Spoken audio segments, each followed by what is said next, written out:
Hey everyone, welcome back to Relaxing South Africa. Today, we're diving into a topic that's been making headlines and raising debates across South Africa. The fate of the so-called trapped Zama Zamas, illegal miners caught deep underground. This isn't just about a rescue mission, it's about a divided nation. Some say they're trapped against their will and should be saved at all costs, while others argue they're choosing to stay put, fearing arrest if they surface. Before we start, if you found this video informative, please give it a like, subscribe to the channel, and share it with others.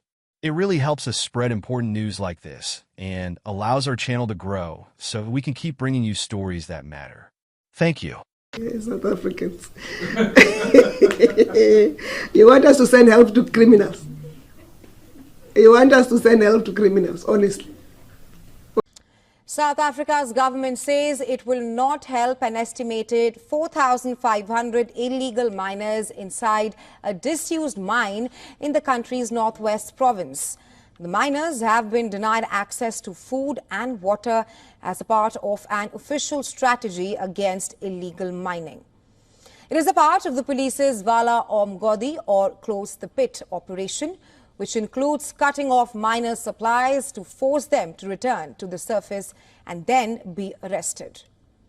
Minister in the presidency created a stir on Wednesday after she said that the government is not going to help the criminals because they did not send them there. So, who are these Zama Zamas? These are illegal miners, often immigrants or local individuals who risk everything to go down into abandoned mines. In search of precious metals, they use dangerous techniques and improvised tools. Their work is illegal, but it's also a lifeline for many who struggle to find jobs in South Africa's challenging economy. Some people see them as desperate individuals trying to make a living, while others argue they're engaging in dangerous, illegal activities that put their lives and communities at risk. And then there was a question of whether we're going to send help underground to the Zama Zamas. South Africans. You want us to send help to criminals? You want us to send help to criminals, honestly? We're not sending help to criminals. We're going to smoke them out. They will come out. We're not sending help to criminals. Criminals are not to be helped. Criminals are to be persecuted. We didn't send them there. And they didn't go down there for the good benefit or good intentions for the Republic. So we can't help them. Those who want to help them, they must go and take the food down there. They will come out. We'll arrest them. You remember there were the other ones who burned in a methane gas explosion. You remember? Was it last year? Yeah, last year, if not early this year. Last year. And you said we must send people to, the soldiers to retrieve them and expose them to methane gas. So you want us to send our law enforcement officer to risk because criminals want to destroy our country? What if when we send police or the military down there to supply them with food, the place explodes and caves in? What will happen? So families must continue to sacrifice because criminals got themselves in a bind and we must come. No, we're not sending any help. They will come out. Whether we're going to retrieve the bodies, it's not our job to retrieve bodies of criminals. Many Zama Zamas have no legal status in the country. Coming up could mean deportation or jail time. So, for them, hiding out below might feel safer than facing the consequences above ground. South Africa's reaction has been divided. On one side, activists and some local leaders are calling for urgent action to save the miners. They argue that, regardless of their legal status, these are human lives on the line. Others feel differently. They argue that the Zama Zamas are responsible for putting themselves in this situation and that resources shouldn't be diverted to rescue people who deliberately broke the law. Some South Africans fear that a full-scale rescue operation will only encourage more illegal mining, creating even more dangerous situations for future Zama Zamas and local communities alike. It's not just about a single rescue. It's a debate that touches on immigration, job scarcity, and illegal mining's impact on South Africa's economy. For years, illegal mining has drained resources and created conflicts over territory. Law enforcement is often at odds with miners in these areas, leading to violence and tension. Well, what is the response to the words of the minister in the presidency? We're not going to send help. We're going to smoke them out. They will come out. Well, let's talk more about illegal mining in Stilfontein. We're joined in studio, of course, by the Mining Forum of South Africa's Mike Matsoku, the Patriotic Alliance's Charles Salier. On video link, we have forensic investigator Chad Thomas, Stilfontein community leader Tembile Botman, and a resident of Stilfontein, Tandeka Tom. On the phone line, we're joined by Northwest EFF's Banele Faku as we get into this discussion. I actually just want to start it here in studio. We're not going to send help. We're going to smoke them out. What is your response to what we've heard from the minister in the presidency? Are they going about this the right way? Oh, thank you. Thank you. Good evening, and thanks for having us. I'm Mike Mohlala from the Mining Forum of South Africa. Look, our stance is that these are still human beings, you know, and these are people that are just not going there just for the sake of going underground.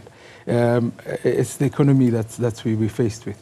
You know, people are looking out for jobs, and if a mine shaft is open, they've got experience. If they've been working at the old shafts that have been now abandoned, I mean, it only makes sense for you to go back to where you were used to work and try to scramble something out of it. So that's basically our stand. We're saying, look, currently we have a situation, we've got guys underground. Let's try and send them help. And then when they are on surface, then we can deal with their illegal activities that they're doing. That's where we stand. Yeah. Because the argument now is the hundreds that are stuck underground have two options: die or go to prison. And that's what it's looking like at the moment. Are we going about it the right way, Charles? Look, I think from the PA's point of view, we've always said that we need laws. And you really can't start picking and choosing which laws you're comfortable with. And they do have that choice. And it's strange that many of them would rather choose to die than go to prison. So the fact that people are dying down there of starvation, clearly. I mean, and we've read horrifying reports of people sleeping next to corpses down there. So, I mean, it does seem like hell. And we want people to come out and face the law. And if there's something wrong with the laws, then let's deal with that. But as things stand, we have to apply the law. So the minister in the presidency is not wrong, right? I mean, perhaps there's different ways of doing what we're doing, but the bottom line that you can't allow people to just get away with doing whatever they want in the country, which is broader than just illegal mining. There's a general sense of not obeying the law in this country. And we have to start somewhere, and we have to start everywhere. So why not start with illegal mining? Because it is a huge problem. And we have parts of Joburg that are collapsing under our feet, and it's not okay. Yeah, you know, we obviously political parties very, very vocal at this time, and one of them, of course, being the EFF. We are joined, of course, on the line by Banele Faku of the EFF in the Northwest. Banele, a good evening to you. I mean, your thoughts on this, and I'm going to ask the same question to everyone just to get your thoughts across to the viewer. We're not going to help them. We're going to smoke them out. Would you have used those words? No, thanks very much. Greetings to everyone. No, I think as the EFF, we would like to engage with the minister to say, I think a life of a person is very important. So we are actually calling for the government to retrieve and do the arrest thereafter. Because those people did not go underground by choice. What we are saying, it is not correct what they have done to go and enter into the illegal activities of mining. But we will therefore urge the government to retrieve and save the lives of those who are still alive underground. And for the women who are crying out loud to say, we are expecting anything, as long as we can be able to see the bodies of our loved ones, which they are aware that they are there. let the government assist the community to retrieve and make sure that at least they follow due courses of arresting and doing the process as such.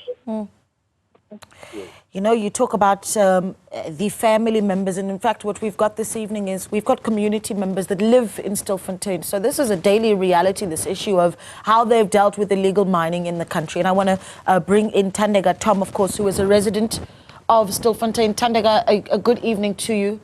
I want to know, you know, your thoughts as a community member. Number one, how pervasive illegal mining is in your community. There's been the argument that has been made that with the community saying save these people's lives, illegal mining has become such a big part of the community, right? An integral part of the community of Stilfontein. Do you agree with that, Thandeka? Yeah, I like to greet everyone. Yes, I do agree that we should save life. Yes, here, based on the matter of unemployment, people, they found themselves are going to illegal mining. But all I can say is that we are here to say, save our brothers. Do you know anyone who's underground, Thandeka, at the moment? Yes, my brother is underground. Your own brother? Yes. When last did you see him? 3 months ago. Gosh, so when he goes underground, he's there for an extended period of time. So talk to me about, I suppose, the life of, you know, an illegal miner. And I know that that word may be difficult for you to hear. You know, he goes underground. After how long do you see him? How do you communicate? Yeah, give us that picture for us, Thandeka. Yes, at the beginning, I would like to start what made him to end up being in this illegal mining. He was a gangster. So like he would not sleep because of the community. He would go around doing crime. So since he ended up joining this legal mining, he ended up, I will say, even if he was doing something illegal, but he became a decent man. He became a family man, someone who's irresponsible in his family. So we were happy. So to answer your question, he will live here 2 months and comes out after 2 months. It became a norm that he goes 2 months, he comes back, he goes, he comes back. Then we started getting worried when he didn't come back. Then that's when we went to the community leaders, say that, can you please intervene? Because now we are hearing some rumors that wherever they are not getting medication, they are not getting food, they're not getting water. And my brother, I know that he's on his chronic medication. He's sick. Yeah, Thandeka, when last did you speak to him? Have you got any sort of communication around how he is? No, I don't have any communication with him because when he goes underground, we don't communicate at all. We only communicate when he's outside. Gosh. Well, we've got community leader, Mr. Timbile Botman, with us, Stilfontein community leader. Mr. Botman, a good evening to you. The community has been saying, let's save the lives of these men that are underground. Perhaps you can give me an idea of just how many you believe are underground. But this approach by police to say no food, no water, no resources, the words of the minister in the presidency, we're going to smoke them out. We do not help criminals. The community feeling differently about this approach? Good evening to you and all the other colleagues that are here. Thank you very much for having us. Listen, the approach or the utterances that were said by the minister, I want to say they are very irresponsible and inhuman. We must start there. You see, the problem maybe of the leader of a caliber is that he does not know the reality. We wish as the leaders in the community, they can come on the ground and see for themselves how are the conditions. Let me say, a month back, community members that are affected, that had families, came to us as leaders because we are mainly the activists in mining as the previously hosting community. So they had alerted us this Valam Godi, they had nothing from their families. We then approached the authorities and we made it clear that we do support the Operation Valam Godi.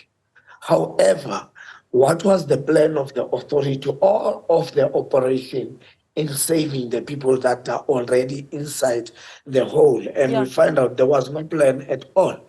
There was no plan at all. And we are here standing firm to say, irrespective of nationality, irrespective of the illegality that we are doing, a life is a life.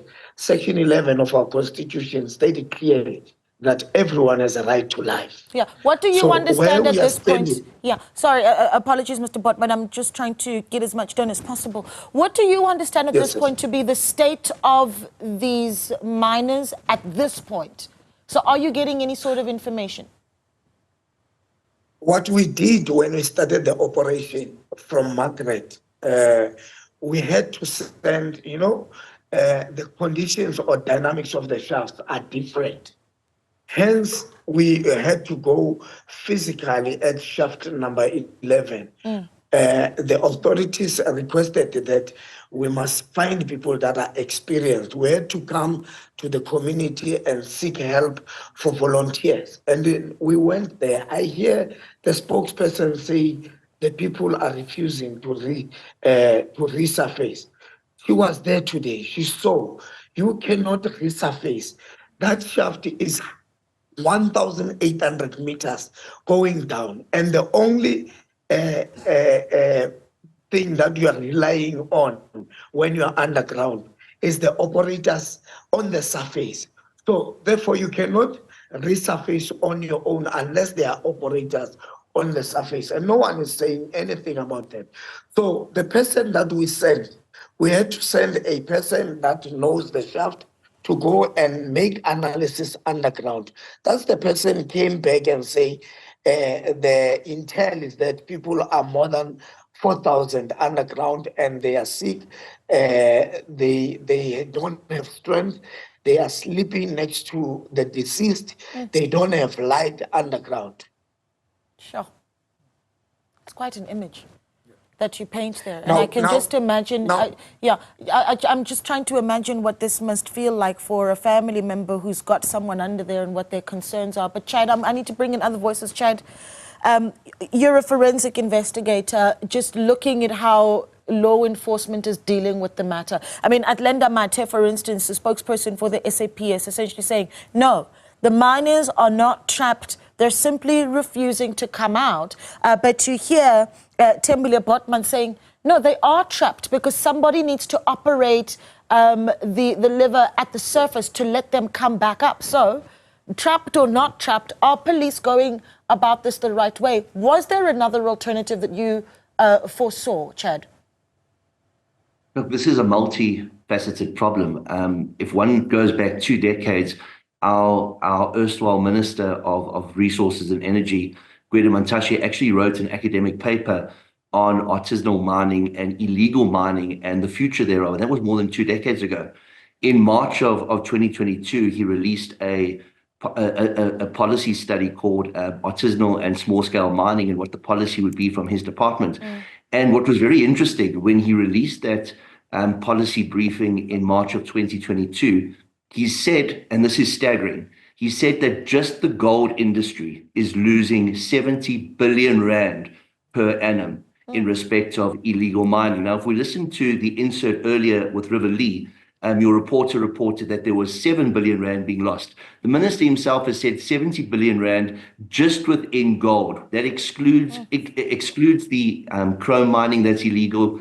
It excludes the coal mining that's illegal. It excludes the diamond mining that's illegal. So when you're targeting these small-scale Zama Zamas, where there should be a policy for artisanal mining, it seems as if we're missing out on who the major players are. These are the foot soldiers in a massive organized crime syndicate. And there should be policies in place that these people can mine legally, which is why the minister released this policy brief on artisanal and small-scale mining, and why he himself studied this more than 20 years ago. Yeah. So the concern we have, of course, is we see that the Zama Zamas are being targeted as the foot soldiers, but we're not seeing this in terms of prosecutions of the main players. These guys are earning a pittance in comparison to the people who sit at the very apex of this organized crime syndicate. Where do you even start then with that sort of investigation? I mean, where do you pluck out the guys at the top, Chad? Listen, if we look towards the media has been reporting on this and investigating this for some time now. Al Jazeera had a series on the illicit gold trade and the money laundering aspects in South Africa, Zimbabwe, and the UAE. Amabungane is busy reporting on it at this point in time as well. So we know who the role players are, but we don't see a concerted effort on the part of the authorities to go after the main players in all of this. Yeah. It seems that they're going after the low-hanging fruit, which are these Zama Zama miners that are being caught up in all of this. But of course, if there wasn't this multifaceted laundering machine, this gold wouldn't be getting refined. You're not seeing this gold leaving our country as mining concentrate. Somewhere along the line, it has to be refined, and somewhere along the line, it has to enter the mainstream economy. And those are the people that are being targeted, the people who are actually making the most money out of all of this. Yeah, we're going to continue this conversation. I want to take a short break, but of course we have been taking your WhatsApps on your thoughts, right? Particularly around the words that have been used by the minister and the presidency. We're not going to help illegal miners. We don't help criminals. We persecute them, and we are going to smoke them out.